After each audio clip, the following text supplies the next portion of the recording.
नमस्कार मित्रांनो, स्वागत आहे तुमचं आताच्या ब्रेकिंग न्यूजमध्ये।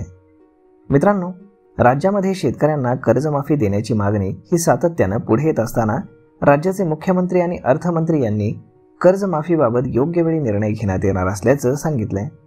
त्यानंतर आता महसूल मंत्री यांनी देखील शेतकरी कर्जमाफीबाबत एक महत्त्वाचं वक्तव्य केलंय। राज्य सरकारनं घेतलेल्या महत्त्वाच्या निर्णयावर बोलताना सरकारकडनं कर्जमाफीचा निर्णय देखील घेतला जाईल अशी माहिती त्यांनी दिली। मात्र लेआउटवाल्यांना, फार्म हाऊसवाल्यांना किंवा मर्सिडीज घेऊन फिरणाऱ्यांना मात्र कर्जमाफी इथून पुढे मिळणार नाही असंही स्पष्टपणे त्यांनी सांगितलं। आपले मुख्यमंत्री देवेंद्र फडणवीस यांच्या सरकारनं लाडक्या बहिणींसाठी जो 1500 रुपये महिना सुरू केलाय तो पुढच्या काळामध्ये 2100 रुपये करणार आहोत। आमच्या शेतकऱ्यांना आम्ही दिलेला शब्द पाळणार आहोत। शेतकऱ्यांना पुढच्या 5 वर्षात शेतात विजेचे बिल येणार नाही। तसेच आमच्या सरकारने सांगितलंय की खऱ्या आणि गरजू शेतकऱ्यांना कर्जमाफी आम्ही देणार आहोत।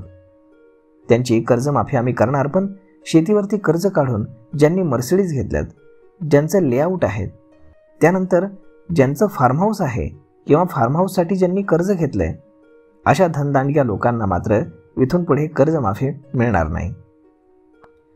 कर्जमाफीसाठी उच्चस्तरीय समिती देखील आम्ही तयार करतोय।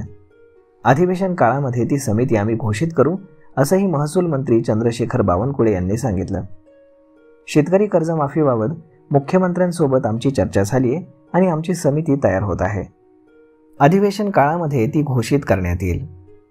तर मग मित्रांनो, अशा पद्धतीनं आता इथून पुढे जे गरजू आणि खरे शेतकरी आहेत त्यांनाच कर्जमाफी दिली जाईल असं आता सरकारकडनं सांगण्यात आलं आहे। ज्यांच्याकडे मर्सिडीज आहे, ज्यांच्याकडे स्वतःचे फार्म हाऊस आहेत, ज्यांच्याकडे स्वतःचे बंगले आहेत, अशा शेतकऱ्यांना मात्र कर्जमाफी मिळणार नाही असं सांगण्यात येत आहे।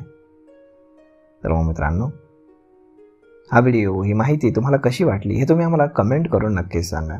आणि जर आवडली असेल तर आपल्या जवळच्या मित्रमंडळींसोबत देखील हा व्हिडिओ तुम्ही शेअर करायला विसरू नका। धन्यवाद।